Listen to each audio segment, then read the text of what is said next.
안녕하세요. 한국여성독립운동연구소 소장 심옥주입니다. 오늘은 여성독립운동가 남자연 애국지사에 대한 이야기를 전해드리려고 하는데요. 광복 70주년에 전국을 강타한 영화가 하나 있었죠. 바로 영화 암살이었습니다. 이 영화 암살 이후에 많은 분들이 여성독립운동가에 대한 생각이 바뀌었다고 합니다. 그 이전에는 여성독립운동가가 남성들을 뒷바라지하는, 그러니까 독립운동을 뒷바라지하는 그런 위치였다면 이 영화 이후에 많은 분들이 정말 그랬을까? 여성 독립운동가가 저렇게 정말 투사같이 했을까? 하는 그런 의문들을 가졌다고 합니다. 이 영화 암살의 실제 모델인 바로 남자연 애국지사.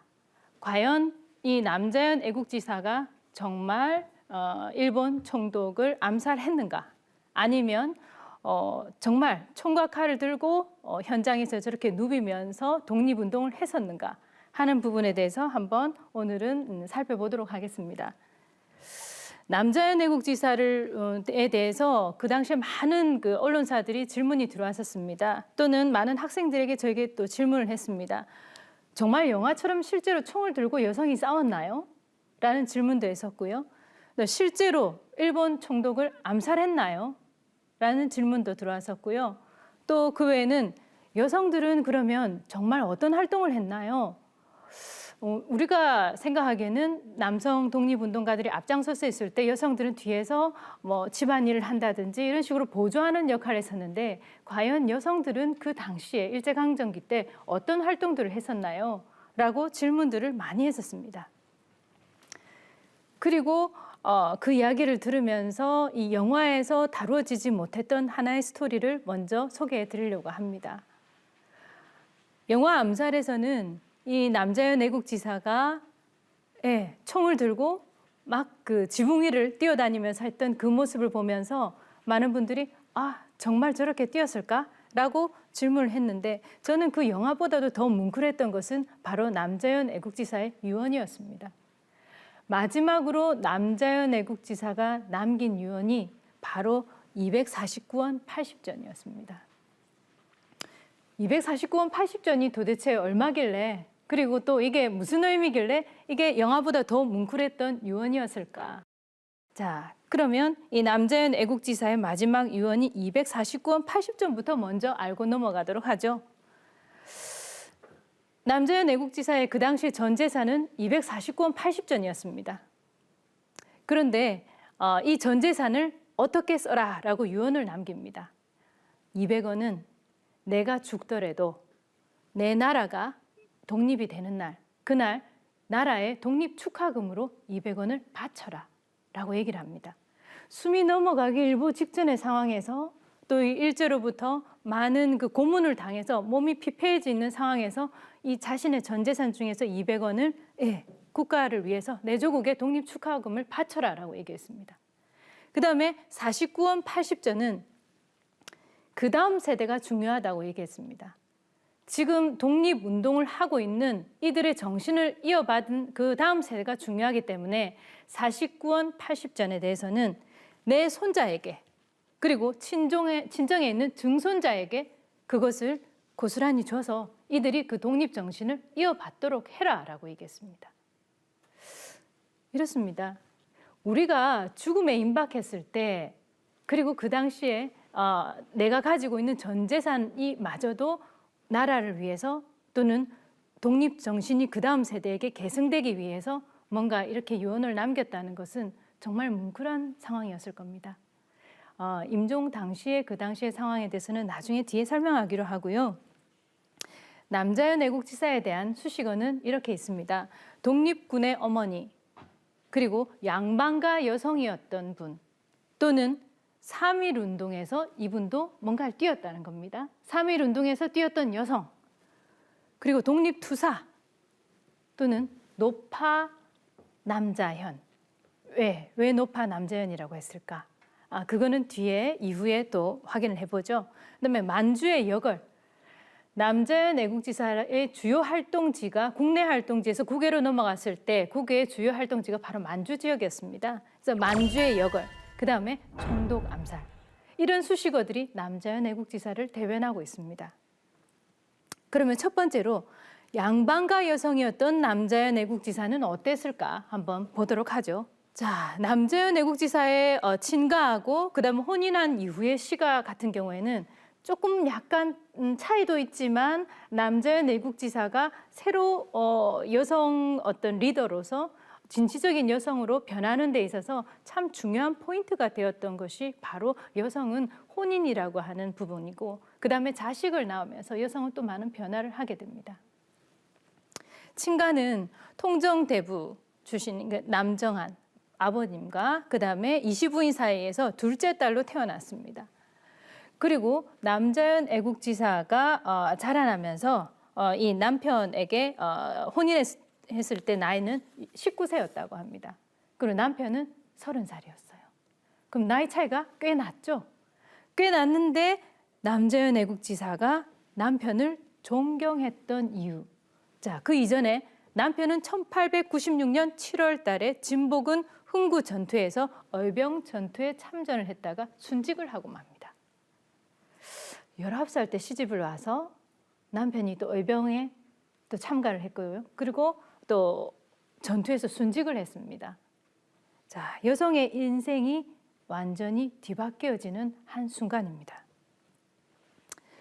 1872년 출생으로 7살 때 이제 한글과 한문을 터득했는데 지금은 요즘에는 조기 교육이 많아서 뭐 7살 때 한글 터득했다면 별 문제가 아니지만 그 당시에 7살 때 한글 한문을 터득하고 특히 여성이 그렇게 했다는 것은 굉장히 이례적인 부분이었거든요. 12살 때 소아과 대학을 터득하고 그다음에 14살 때는 사서를 독파했습니다. 그러니까 이 말은 곧 뭐냐면 여성이었지만 그 집안에서 여성에게도 교육을 시키는 그런 분위기가 조성이 되어졌다는 거고 그리고 여성이었지만 학문적인 열의가 남달랐던 사람이라는 것을 알 수가 있습니다. 그리고 남자연 애국지사가 혼인하고 난 뒤에는 또 하나의 변화가 뭐냐면 남편이 그 지역에 있는 아이들을 가르치는 일들을 하기 시작했습니다. 그래서 본인이 학구열이 원체 남달랐기 때문에 남편이 제자 양성하고 아이들을 가르치는 그 부분을 보면서 남편에 대한 존경심이 저절로 우러나섰고 나이도 차이가 있었기 때문에 남편을 뒷바라지하면서 잘 모시는 그런 현모양처였다고 합니다. 이 시점을 한번 가만히 살펴보면 1895년을 한번 보죠. 1895년 12월 30일 날 고종 30년이 딱 되었을 때 단발령이 공포가 되어지고 시행령이 발표됩니다.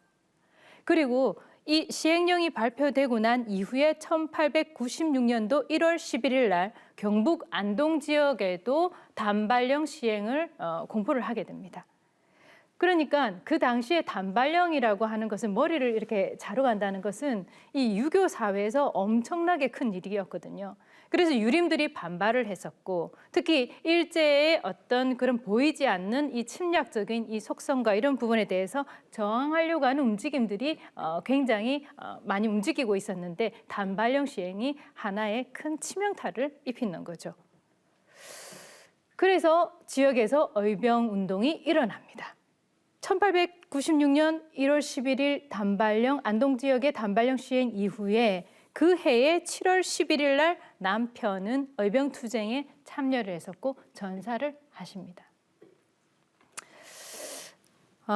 당시 이제 남편이 이제 얼병 활동을 하러 가고는 이후에 밤마다 정화수를 떠놓고 제발 무사히 귀환을 해주고 그다음에 얼병들도 승전부 소식을 전해달라라고 빌었다고 합니다.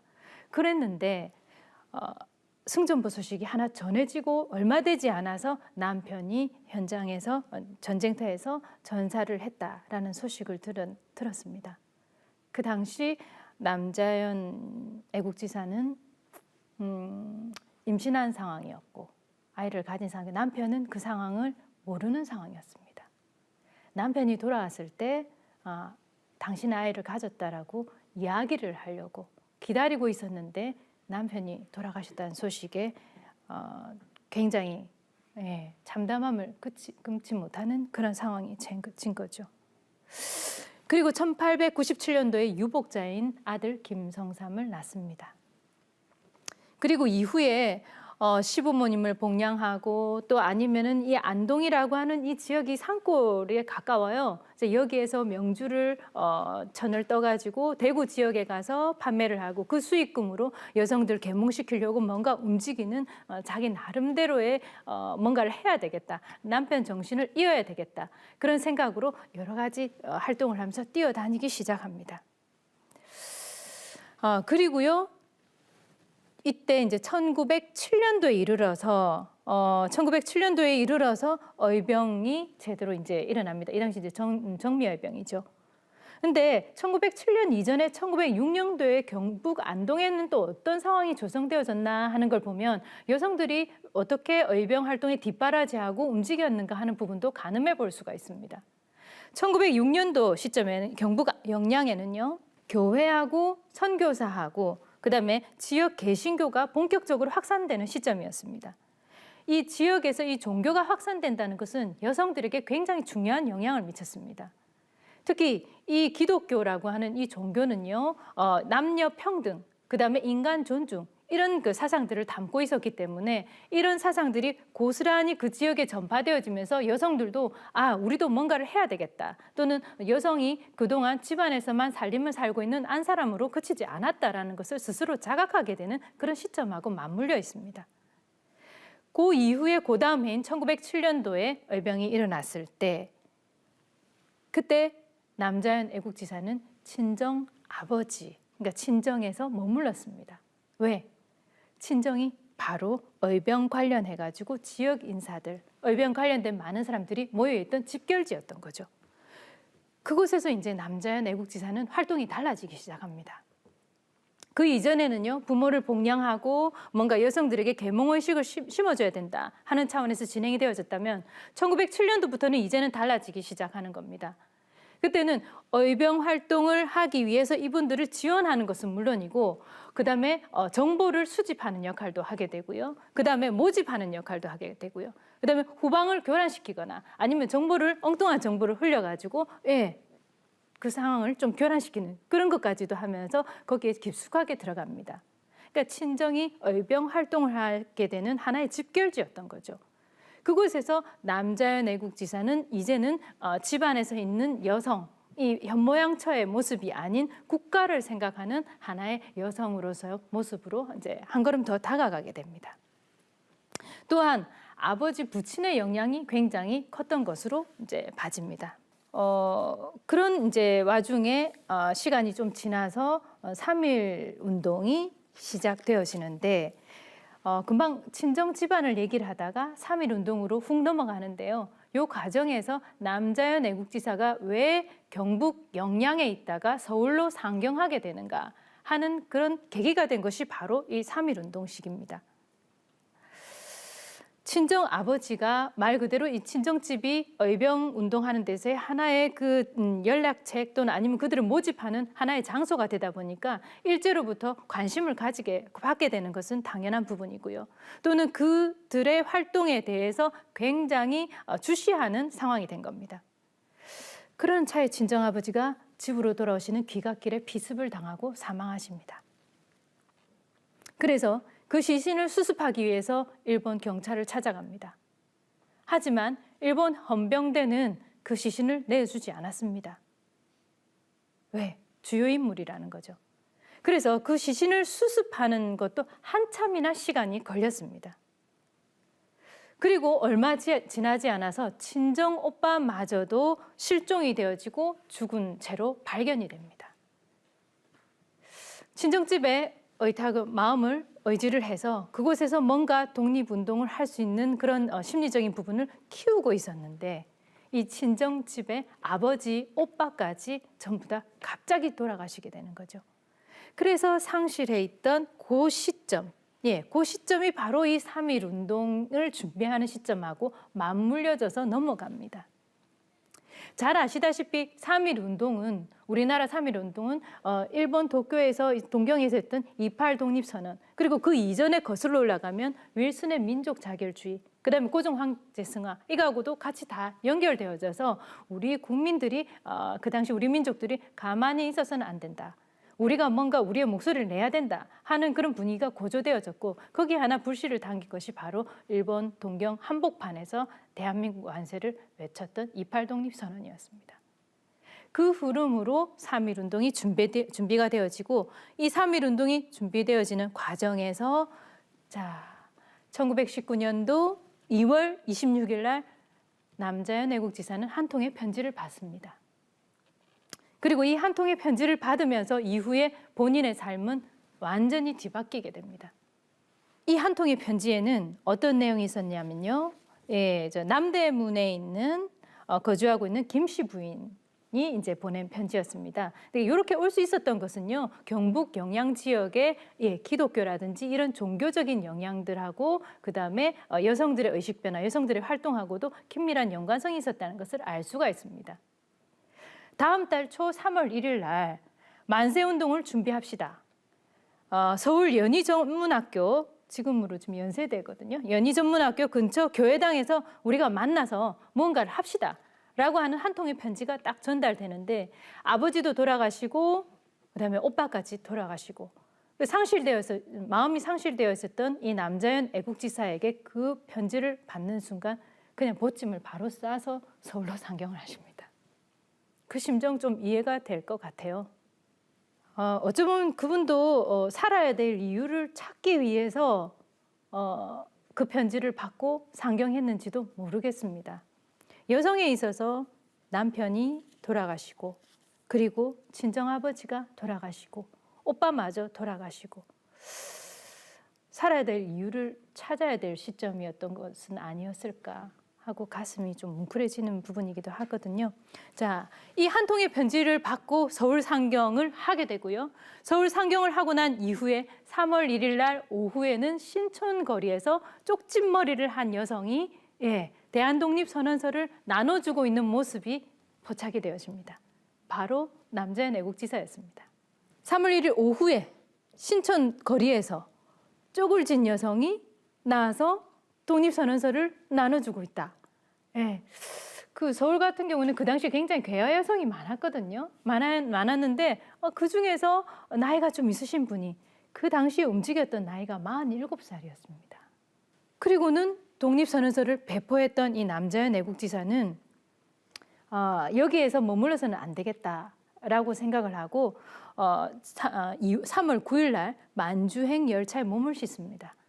근데 만주행으로 가게 된 것도 이유가 있습니다. 1911년에서 1912년 요 언저리쯤에 바로 남자연 애국지사의 친정과 시댁 인척들은 이미 만주 쪽으로 많이 이주를 했었습니다. 그 당시에 만주 지역은 굉장히 좀 특성이 있었습니다. 국내에서 일본의 압박이 굉장히 심해지고 있는, 탄압이 굉장히 심해지고 있는 상황에서 만주 지역은 그나마 독립운동가들이 제대로 목소리를 낼 수 있는 지역이었고, 그리고 그곳에서 뭔가 우리 독립운동 할 수 있는 전초기지를 꾸리자라는 의견들이 합치되어져서 뭔가 독립군 양성이라든지 이런 식으로 실질적으로 그런 부분들이 움직여지고 있었던 시기였습니다. 그렇기 때문에 만주 지역으로 이동한다는 것은 바로 남자연 애국지사가 독립운동을 하는 그 전쟁터의 현장에 몸을 뛰어든다라는 측면에서 한 가지 좀 특이한 부분을 생각할 수 있고요. 두 번째는 뭐냐면은 다른 지역이 아닌 만주 지역이었다는 겁니다. 그러면 만주 지역은 상해 지역하고 차이점이 있습니다. 상해는 임시정부가 꾸려져서 움직였던 지역이고요. 만주 지역 같은 경우는 서로 군정서가 있었기 때문에 무장투쟁 활동으로 이어지는 지역이었습니다. 그러면 그런 환경 속에 여성이 뛰어들어서 선택할 수 있는 것은 뒷바라지를 하거나 바로 현장에 뛰어들어서 본인도 무장투쟁을 하거나 두 가지였습니다. 그런데 47살의 남자연 애국지사가 선택한 것은 무장투쟁이었습니다. 그리고요, 여기서 그다음 보면 이제 이 한 통의 편지로 다시 한번 돌아와서 한번 생각을 해보면요.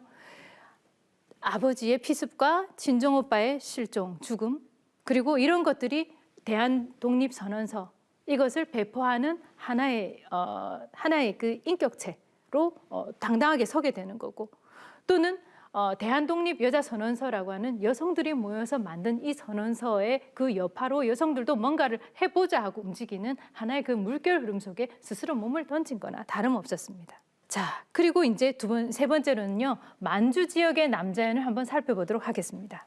이 만주 지역의 남자연 부분은요, 자, 이곳을 가기 전에 남자연 애국지사가 한 말들이 있습니다. 내 남편과 내 조국의 원수를 갚기 위해서 나는 독립운동을 도모한다. 이미 이 말 속에는요, 어찌 보면 얼병 뒷바라지를 하고 내가 그치지 않겠다. 나도 그 투쟁의 현장으로 뛰어들겠다 하는 그런 강력한 의지도 피력되어지는 부분이기도 하고요. 나라를 잃었는데 나라를 되찾기 위해 우리 여성들은 무엇을 해야 될 건가 하고 여성들에게 뭔가 메시지를 전달하는 그런 하나의 그 약간 리더적인 성향을 가진 여성으로 투각을 나타내게 되는 하나의 그 지역이 된 것이 바로 이 만주 지역입니다. 이 만주 지역 같은 경우에는 특히 이 지역에서 남자연 애국지사가 연결이 되어졌던 부분은 바로 이상용 선생님과 김동삼 선생님입니다. 이분들은 우리가 TV상으로 좀 알려져 있는 이혜영 선생님이라든지 이 그 많은 독립운동가들 이분들이 그곳에서 뭔가를 군대를 편성하고 아니면 독립운동을 계승하기 위해서 뭔가를 움직이려고 했던 그곳에서의 그런 분위기를 고스란히 이어받아서 움직이려고 했던 그곳으로 그냥 뛰어들었다고 보시면 됩니다. 또한 1919년도 4월쯤에는 이 만주 지역에는 군대가 재편성되면서 군정부가 구성되어지기도 하는데 여기서 나온 것이 바로 서로군정서입니다. 이 서로군정서는 경북 출신의 양반 그리고 경북 출신에 있는 이 중소지주층을 중심으로 구성이 되어져 가지고 이분들이 군자금 모금 활동 이런 것들을 직접적으로 했었습니다. 그렇기 때문에 이혜영 선생 일가도 이 언저리에 같이 포함이 되어지고 또 많은 이 경북하고 이 일대 지역에 있었던 분들이 그쪽으로 갔습니다.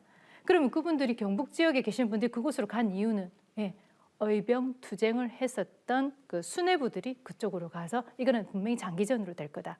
그렇기 때문에 독립운동을 할 수 있는 하나의 우리가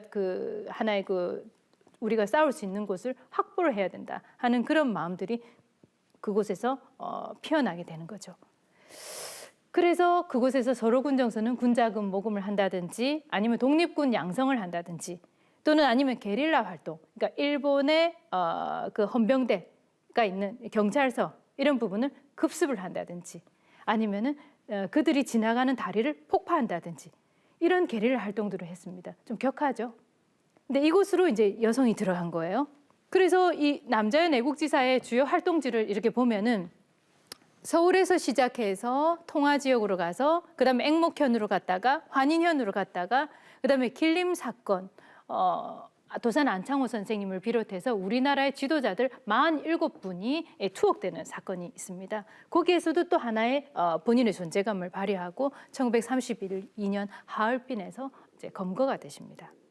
그 과정에서 이 그 남자연 애국지사가 한 것은 이제 여자 교육회라든지 여자 단체들을 많이 조성하는데 남자연 애국지사에 대한 수식어 중에 하나가 독립군의 어머니라고 했습니다. 물론 연령 부분에서도 50을 바라보고 있는 이제 그 나이였기 때문에 그런 수식어도 있었겠지만 남자연 애국지사가 그 영화 암살에서 부각되지 못했던 것은 뭐냐 하면은 바로 여자 안중근이라고 또 불린다는 겁니다. 1948년 12월에 잡지 부흥에서 보면요. 1922년 3월에서 8월 사이에 이 환인현 지역에서는요. 다른 누구보다도 우리 동족들 간에 마음이 합쳐지지 못해서 피를 흘리고 싸우는 경우들이 사실은 종종 일어났었습니다. 그때 남자연 애국지사가 그것을 보다 못해가지고 이분들을 뭔가를 각인을 시키고 정신 차리게끔 해야 되겠는데 내가 할 수 있는 게 무엇일까? 바로 현장에서 엄지손가락을 잘라서 혈서를 쓰면서 자, 너희들 뭐 하고 있냐? 우리가 독립운동을 위해서 마음을 모으자. 마음을 모아서 앞으로 나가자라고 얘기합니다. 그때 마이크를 들고 앞에 나서가지고 한 것이 바로 저 말입니다. 독립운동계여 단결하라. 우리는 일제와 싸우러 왔지 동족과 싸우러 온 것이 아니다. 그러니까 정신 차려라. 우리가 독립운동을 위해서 제대로 마음을 합쳐라 라고 얘기를 합니다. 피 한 방울이라도 적을 위해서 써야 되는데 어떻게 조선인을 위해서 쓰고 있나. 마음이 합쳐지는 것을 위해서 이 피를 쓰겠다 라고 하면서 혈서를 쓰면서 자 봐라 우리 또 단합하자 라고 얘기를 하면서 그 자리에서 바로 많은 분들에게 그 마음을 합쳐지게끔 독려를 하죠. 그리고 남자연 애국지사가 여자 안중근이라고 불리는 이유는 또 뒤에 몇 건의 사건이 있습니다. 일본 경찰이 마지막에 남자연 애국지사를 체포할 때 확인했던 것은 당신 손바닥 내밀어 보시오였습니다. 왜? 손바닥을 내밀면 안중근 의사처럼 손가락에서 확인이 되어졌거든요. 어떤 일이 있었을까요? 한번 볼까요? 자, 1920년 8월 29일 날 아까 얘기했던 것처럼 이제 독립 단체들 간에 막 이렇게 모여갖고 의견이 충돌되었을 때 아까 얘기한 것처럼 그런 단지 혈서 사건이 있었습니다. 이 당시에는 한 1000여 명 정도가 참여를 했었고 그곳에서 말 그대로 혈투가 벌어졌던 거예요. 그곳에서 왼손 엄지손가락을 베어서 혈서를 쓰고 마이크를 딱 드니까 깜짝 놀란 거죠. 예. 그리고 1923년도에 또다시 일이 또 생겨납니다. 그곳에서도 또 동족들 간에 또 싸움이 일어나니까 이제는 아예 산으로 들어가십니다. 산으로 들어가셔가지고 금식 기도를 하고 그곳에서 지도자분들 또는 리더들이 찾아왔을 때 또는 소집을 해가지고 그곳에 모아놓고 자 이제는 너희들 정신 차려서 이제 독립운동 해야 될 시기가 되지 않았나 라고 얘기했습니다. 돌아가셨을 때 손가락 10개의 지문이 거의 안 남아 있었다고 합니다. 네. 근데 내 몸은 이미 내 몸이 아니다라고 생각하셨는 거죠. 그리고 남자연 애국지사가 여성들에게도 많은 교감을 불러일으켰습니다. 그러면 정말 총만 들고 뛰었던 여성이었나? 아닙니다. 여성 교육에 대해서 굉장히 많이 신경을 쓰셨습니다. 1927년도에 여자 기성회가 조직되어졌는데 거기 백번 김구 선생님과 많은 분들이 중앙집행위원으로 들어갔는데 거기에 당당하게 남자연 애국지사가 이름이 들어갔었습니다.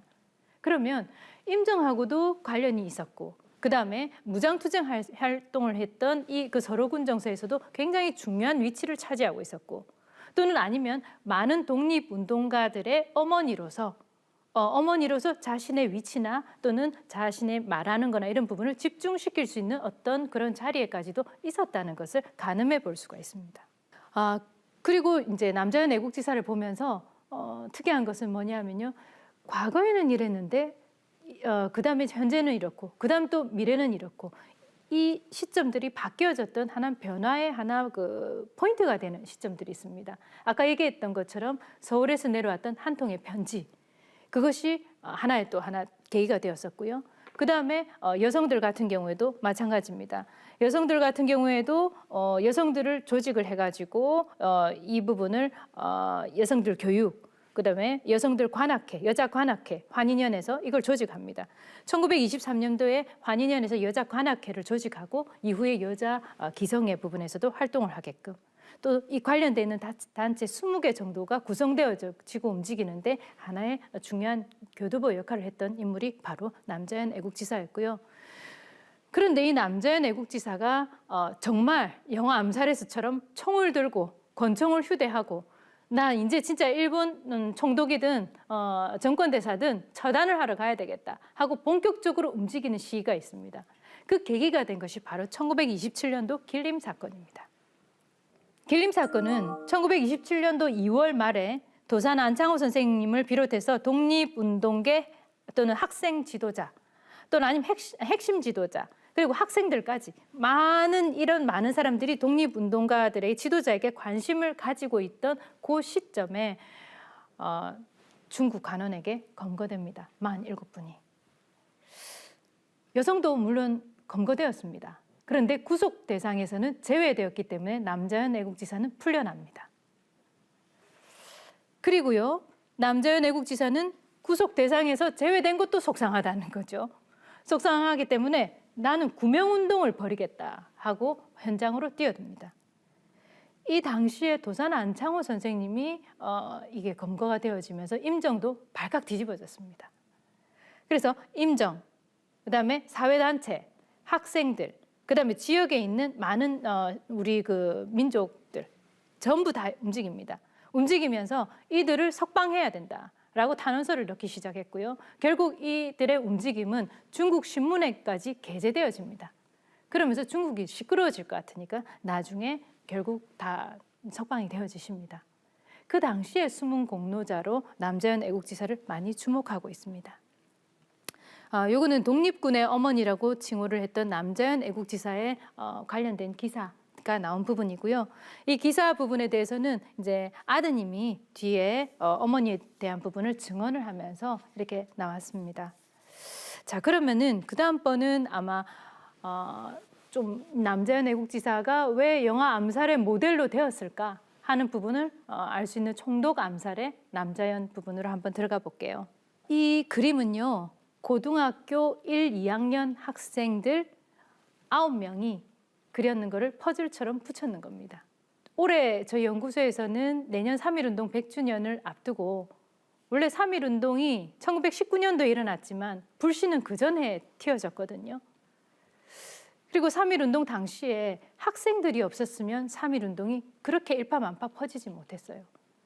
지도자들이 위에서 움직여졌고 그 다음에 전국의 학생들이 다 움직였습니다.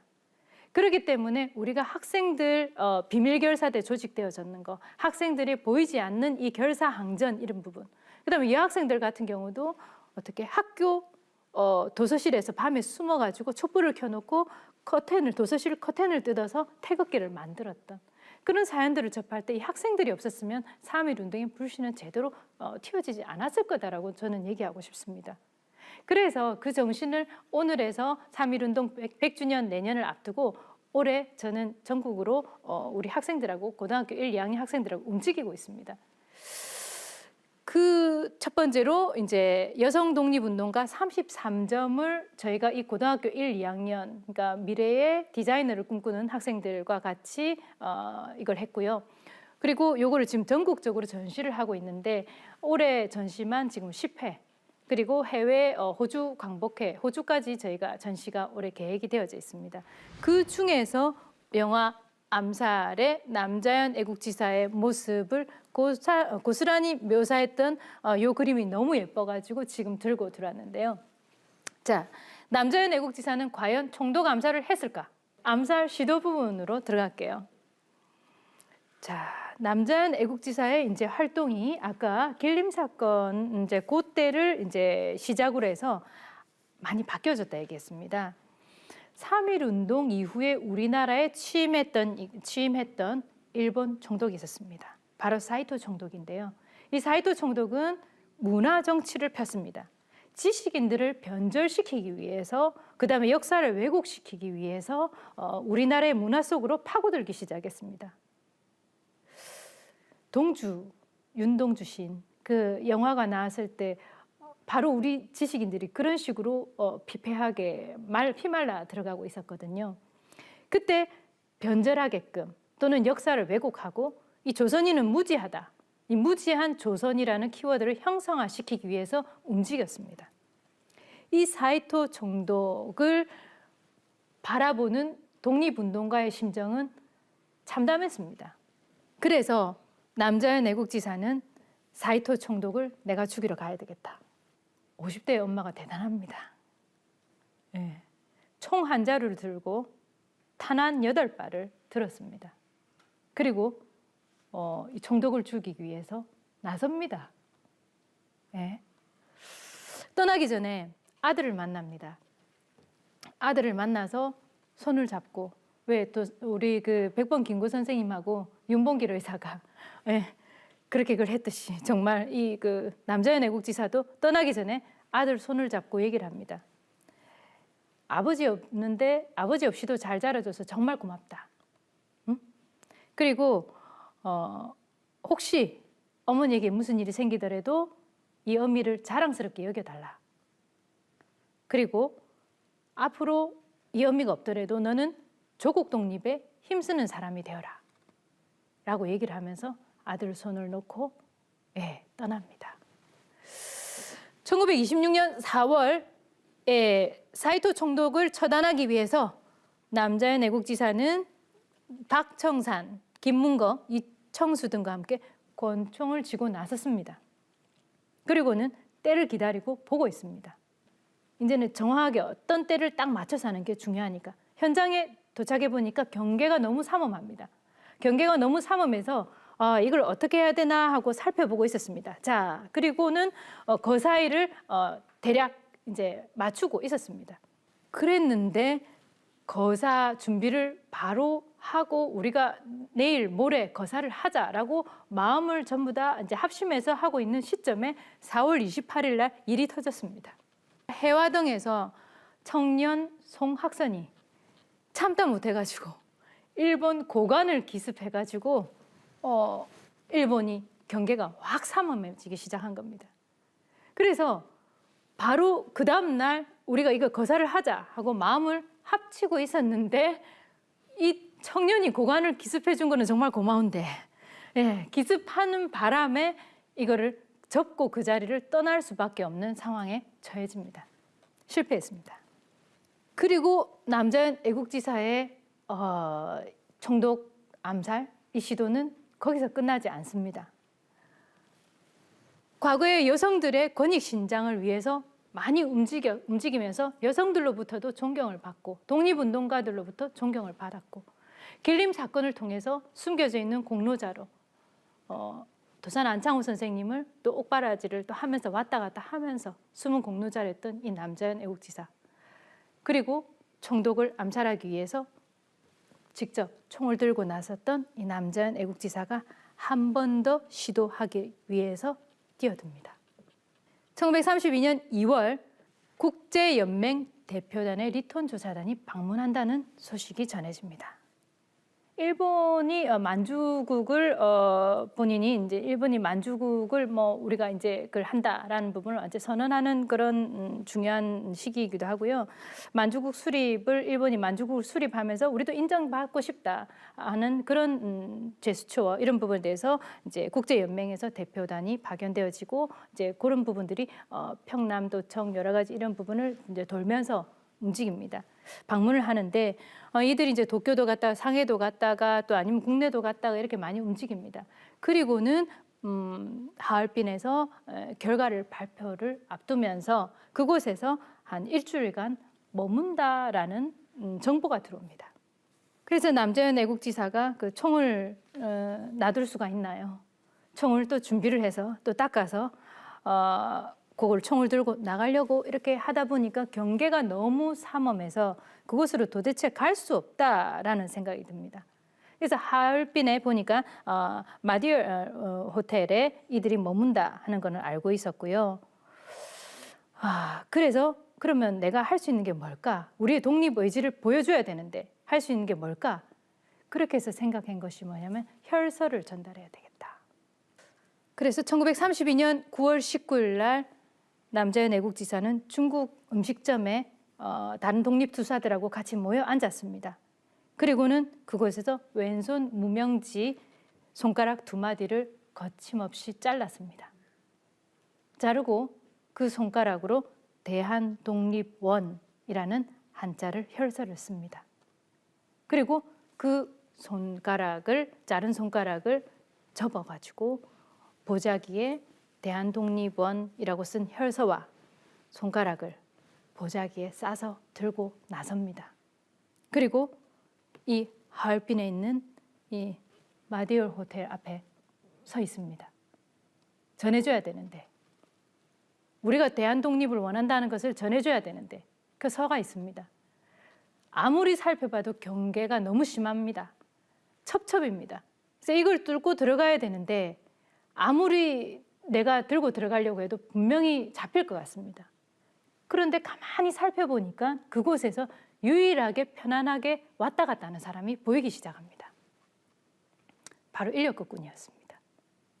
그래서 인력거꾼 한 분을 모시고 와서 내가 대양 일원을 줄 테니까 내가 돈을 좀 줄 테니까 당신이 이걸 좀 전달해 달라. 가면은 이런 사람이 있을 거니까 전달해 달라라고 얘기를 합니다. 그래서 이 인력거꾼이 알겠다. 그러면 전해주겠다 합니다. 그래서 인력거 바로 밑에 이 보자기 있잖아요. 그거를 밑에 붙여가지고 그렇게 해서 그곳으로 싹 들어가려고 합니다.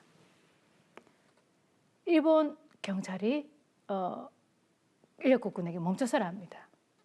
그리고 멈춰섰습니다. 그리고 그들이 갑자기 뭔가 이렇게 막 수색을 막 합니다. 그랬는데 그 인력거 바로 밑에 붙어있던 보자기가 툭 떨어졌습니다. 그래서 일본 경찰이 도대체 이게 뭐야 이러면서 그 보자기를 푸는 순간 그들은 깜짝 놀랍니다. 그러니까 일본 경찰의 심장을 완전히 후려쳤습니다. 그러면서 그곳에서 발견된 것이 뭐냐면 대한독립원이라고 쓴 혈서와 그리고 손가락 2마디 이 무명지가 발견이 됩니다. 일본 경찰은 소스라치게 놀랐습니다. 도대체 이건 누구냐고, 이 손가락 주인공이 누구냐고. 그러니까 이 인력거꾼을 이제 막 그 고문을 하겠죠. 그래서 어떤 노파가 전해줬다. 어떤 노파가 전해줬다. 그리고 그 노파가 어떻게 생겼더냐라고 얘기를 합니다. 그러니까 여성이었다. 그리고 이랬었다. 대충 이랬었다. 그러면서 나중에 그 사람이 도대체 누구냐라고 추적을 하다가 그들은 남자현이라고 하는 이름을 알게 됩니다. 자, 그렇게 그게 또 실패로 끝납니다. 실패로 끝나고 그로부터 1년 뒤에 남자현 애국지사는 이번에는 맡겨서는 안 되겠다. 내가 직접 해야 되겠다. 남편의 피 묻은 군복을 입습니다. 결연한 의지를 다지기 위해서 죽을 각오로 하고 나가는 거죠. 그리고는 이걸 입고는 일본 전권대사를 처단해야 되겠다 라고 생각을 합니다. 그리고 전권대사를 처단하는 날짜를 1933년도 3월 1일로 거사일을 확정을 합니다. 그리고 거사일을 확정하고 이미 2월 달 돼서는 동선도 파악해야 되고요. 무기도 그걸 해야 되고요. 그다음에 여러 가지 이런 부분을 재원을 마련하고 하기 위해서 사방을 뛰어다니기 시작합니다. 무기도 확보해야 되고 조달 장소는 어떻게 해야 되고 그거를 무기 받는 것도 일본의 경계가 너무 삼엄하기 때문에 어떤 장소에서 어떤 식으로 그걸 받아가지고 이걸 들고 어떻게 해야 되겠다 하는 부분까지도 계속 시나리오를 계속 펼쳐 나갑니다. 이곳으로 이제 무기를 받으러 가기 이전에 준비하는 과정에서 이 장면이 나오죠. 바로 1933년 2월 22일 날 동지들하고 같이 도배 구도가에 있는 무송도 사진관에서 같이 동지들하고 같이 사진을 찍습니다. 실제로 사진을 찍었어요. 그걸 가지고 영화에서 이제 저런 식으로 굉장히 중요한 장면으로 딱 킵이 된 것 같은데 동지들과 최후의 기념 사진을 찍고 나서 남자현 애국지사는 노파로 분장을 합니다. 그리고는 그곳으로 갑니다. 가서 이제 거사를 하기 위해서는 물건도 받아와야 되고 권총도 받고 무기도 받고 이렇게 해야 되거든요. 그래서 이 거사를 하기 이전에 거사 3일 전에 2월 27일 날 오후 4시에 남강 길림가 4호 딱고 집 앞에서 무기를 전달받기로 합니다. 자, 무기 전달받는 상자가 이렇게 생겼고요. 이렇게 돼 있는 게 있고 앞에 가면 그게 있을 겁니다. 그러면 당신이 가서 그걸 가져오면 됩니다. 라고 연락책들 간에 다 이렇게 연락을 합니다. 그렇게 해서 남자현 애국지사가 노파로 분장을 하고 그곳으로 갔습니다. 그리고는 그날 오후 4시에 집 앞에서 그거를 박스를 들고 골목을 빠져나오는 순간 갑자기 어디서 나타났는지 일본 경찰들이 나타났습니다. 밀정에 의해서 잡힌 겁니다. 그래서 남자현 애국지사가 딱 잡혔을 때 그들이 했던 말은 이거였습니다. 거기 노파, 바로 남자현이지. 손바닥 펴봐. 손바닥 펴봐 얘기합니다. 손가락 내밀어봐. 예, 무명지가 잘라져 갔죠? 그리고 손에 지문이 없죠? 그동안 혈서 쓴다고 손에 지문이 없죠? 대부분의 남자현 애국지사라는 걸 알았는 거예요. 그래서 남자현 애국지사가 바로 하얼빈 주재 일본 영사관 감옥으로 이송이 되어져서 6개월간 혹형을 고문을 바로 맞닥뜨려집니다. 네, 한번 볼까요? 그러면 남자현 애국지사 같은 경우에는요. 이렇습니다. 1926년도에 사이토 암살 총리를 시도했는데 실패를 했습니다. 그죠? 그리고 1932년도에도 무명지 손가락과 그다음에 혈서까지 보내셨는데 실패를 했습니다. 근데 1933년 그다음에 또다시 이걸 일제에 의해서 일본 경찰에서 발각되어져서 검거됩니다. 그런데 영화 암살을 보면서 정말 감사했던 것은 성공으로 그 영화를 마무리해 준 거에 대해서 굉장히 전 통쾌함을 금치 못했습니다. 참 감독이 이걸 이렇게 끌어냈구나. 너무 감사한 부분이었거든요. 자, 그렇게 했던 남자연 애국지사가 한 말은 이 말입니다. 바로 사람이 죽고 사는 문제는 정신에 있다 라고 얘기했습니다. 이 말은 남자연 애국지사가 감옥에 들어가서도 단식 투쟁을 하는데 하나의 핵심적인 부분이 되기도 합니다.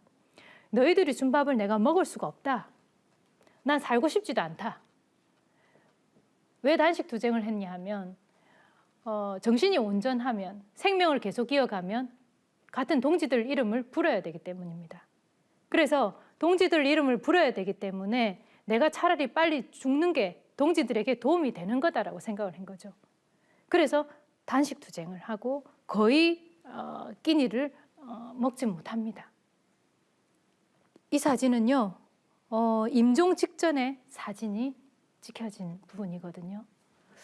누워 계시는 분은 바로 남자연 애국지사고, 앉아 있는 분은 바로 아드님 김성삼 씨, 그리고 오른쪽에 손자 김시련입니다. 어떻게 저 임종 순간에 이거를 사진으로 남아져 있었는지 저걸 보는 순간 또 가슴이 또 더 뭉클해지기도 합니다. 당시 아드님은 신의주에 일이 있어서 가 있었습니다. 신의주에 일이 있어서 가 있었는데 뭔가 갑자기 일을 하다가 어머니가 떠오르기 시작합니다. 어머니가 자꾸 떠올라서 일에 집중을 할 수 없을 정도로 어머니가 떠올라서 그래서 집으로 돌아옵니다. 만주로 돌아와가지고 도착을 해보니까 전보가 수십 통이 쌓여 있는 거예요. 결론은 그거예요. 당신 어머니를 데려가라. 네, 일본 경찰이 보니까 당신 어머니를 데려가라 했습니다. 그래서 이 아들이 직감을 하고 뭔가 문제가 있구나 직감을 하고 이제 어머니한테 가려고 하는데 아들이 아버지 바지자락을 붙잡습니다. 나도 할머니 보러 갈래. 그래서 이 손자를 같이 데리고 할머니를 만나러 간 겁니다. 그게 이 할머니하고 손자하고 찍히는 마지막 사진이 될 거라고는 몰랐던 거죠. 그래서 이 아들이 어머니를 만나러 갔을 때는 남자연 애국지사는 겨우 숨이 붙어 있는 상황이었고 아시잖아요. 일본 경찰은 감옥에서 죽게 안 놔둔다는 거. 거의 숨만 붙어 있게 있는 상황에서 데리고 와서 밖에서 죽은 것처럼 그 죽음에 대한 책임도 안 지기 위해서. 그래서 어머니가 아들에게 이렇게 얘기합니다. 조선인이 운영하고 있는 여관으로 나를 좀 데려가 달라고 얘기합니다. 그래서 그 조선인이 운영하고 있는 여관으로 가니까 아들에게 시켜서 보따리를 가져오라고 어디 가면 보따리가 있으니까 보따리를 들고 와라 라고 얘기를 합니다. 그래서 아들이 빨리 가서 그 보따리를 가지고 들고 들어왔습니다. 들고 들어왔더니 그 보따리에 249원 80전이 들어있는 거예요. 그래서 어머니는 거의 죽음이 임박해서 숨이 까딱까딱 넘어가는데 남긴 유언이 249원 80전이 이게 유언이었던 거예요. 이 아들아 200원은 우리가 독립하면 독립 축하금으로 나라에 바쳐라. 그리고 49원 80전은 손자 그리고 친정의 증손자에게 줘서 그들이 공부를 하도록 해라. 독립 정신을 잇도록 해라. 바로 사람이 살아가는 데 있어서 정신이 소멸되면 안 된다라는 것을 얘기한 거죠. 그리고 남자연 애국지사는 만주 일대에서 30년 동안 활동을 이렇게 하면서 자신의 어떤 온전한 모든 것을 다 바쳤습니다. 그리고 단식 9일 만에 보석 추록되어져 가지고 결국 8월 22일 날 오전 12시 조선여관에서 영면하시게 됩니다. 남자연 애국지사의 순국 보도는 8월 27일 날 나왔습니다. 조선중앙일보에 남자연 애국지사 부토대장 모살범으로 불린 여성으로 그 기사에는 나왔죠. 그리고 이 남자연 애국지사의 순국 보도가 있고 얼마 뒤에 하얼빈 외국인 공동묘지에서 남자연 애국지사의 묘지 비석 앞에 사람들이 서 있는 모습이 찍혀 있습니다. 1933년 10월 12일이었습니다. 돌아가신 날은 8월 22일이었습니다. 빨리 묻히기도 힘든 상황이었던 거죠. 그래서 하얼빈 외국인 공동묘지에 묻혔습니다. 그러면 유해는 국내로 송환되었을까? 송환되지 못했습니다. 1988년도에 이 일대에는요, 개발이 일어났습니다. 그래서 연고가 불분명한 묘 같은 경우에는 공지를 해서 그들이 후손이나 이런 분들이 찾아오지 않으면은 그냥 그 부분을 없애는 거죠. 이분뿐만이 아닙니다. 많은 독립운동가들이 이 외국인 묘지에 묻혔는데 이 묘지에 있던 묘는 소실되고 말았습니다. 지금 현재 경북 영양에 있는 남자연 애국지사의 생가가 맨 위의 사진이고요. 그리고 고향에 비석이 저렇게 서 있답니다.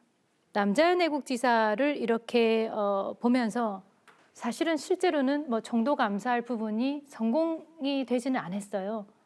근데 어떻게 이 여성이 이제까지 여성이 의병에서의 의병이든 독립운동에서든 뒷바라지 하는 것도 굉장히 중요했습니다. 근데 뒷바라지를 하는 것뿐만 아니고 그 일선에 총을 들고 앞에 나선 여성이 있었다는 거. 제2의, 제3의, 제4의 남자연 애국지사가 있었다는 사실을 우리는 크게 많이 알지 못했습니다. 3.1운동 당시에 유관순 열사가 태극기를 무기 삼아 들고 외쳤던 대한독립만세, 제2의 제3의 유관순이 전국적으로 있었기 때문에 여학생들 또는 많은 학생들이 움직였을 겁니다. 그러면 국내가 아닌 해외에서 만주, 상해 또는 간도 일대 이 지역에서도 보이지 않는 이 여성들의 제2의 제3의 남자연 애국지사가 있었다는 부분을 말씀을 드리고 싶고요. 양반가 여성으로서 그냥 어찌 보면 국내에서 가만히 있으면서 자식을 키우고 있었어도 될지 모르겠습니다. 됐는지도 모르겠는데 한복을 벗어버리고 여성 투사로 또 변신을 해서 또는 비녀를 꼽고 대한독립선언서를 나눠줬을 것 같은 그 모습, 그리고 총과 칼을 들고, 물론 전지현 씨처럼 머리를 길게 늘어뜨리고 아주 막 그렇지는 멋있게는 아니었겠지만 그 당시 상황을 생각해 보면 굉장히 피폐한 상황이었을 건데 그렇게 총을 들고 또는 자신의 살을 도려내면서까지 독립운동에 뛰어들었다는 이런 모습을 보면서 참 시대가 인물도 만들지만 인물이 시대를 분명히 바꾼다 하는 것을 생각하게 됩니다. 그리고 여성 독립운동가가 얼만큼 활동했겠나라고 질문을 하면 그 부분에 대해서 바로 이 남자연 애국지사의 사례를 얘기를 하면서 하고 싶습니다. 분명히 독립운동의 일선에 여성들도 서 있었다라는 부분을 얘기를 하고 싶고요. 곧 남북 정상회담이 열릴 겁니다. 그리고 이 남북 정상회담에서의 중요한 포인트는 바로 민족이라고 하는 키워드일 겁니다. 그러면 이 민족이 합심해서 움직였던 시기가 바로 독립운동을 했던 시기다라는 부분을 보았을 때, 또는 남과 북이 하나의 연결고리가 바로 이 독립운동에 합심했었던 이 정신도 하나의 연결고리가 될 수 있지 않을까 싶습니다. 어떻게 잘 들으셨어요? 오늘은 영화 암살의 실제 모델이었던 남자연 애국지사에 대해서 이야기를 해봤습니다. 네, 감사합니다.